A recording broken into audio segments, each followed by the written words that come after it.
The medical ministry here, we have a philosophy that we look at humans as both physical and spiritual. So for us, it's a natural outworking of church planning to incorporate medical ministry with church planning and church discipleship and church growth.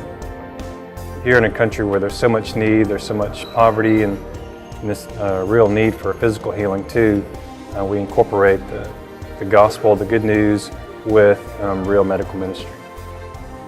Our first clinic in Wichita is a primary care, medical and dental. So we have at least one doctor every day and a full-time dentist. Here we have a laboratory and also an obstetrics nurse who does a lot of prenatal care and basic GYN care. And we have a small pharmacy. Most of the patients we see walk in off the street. Most patients we get are women and children. We also take care of a lot of elderly. It's fun to see too when people actually are converted or become involved in the church through their first contact was the medical clinic.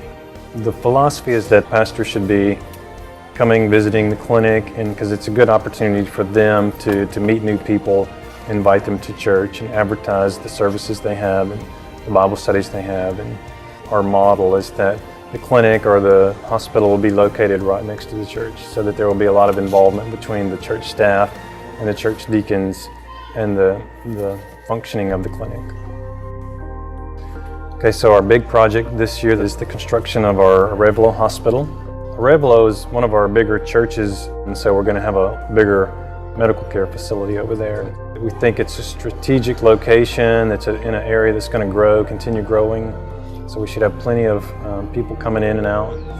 But we're real excited about the potential and what God's doing. The people that we come into contact to they hear the gospel and they respond to the gospel, and as they come into contact with our staff, we're hoping to hire Christian doctors and nurses who can work with them and share their faith at the same time and be a testimony of God's grace and God's forgiveness to the world.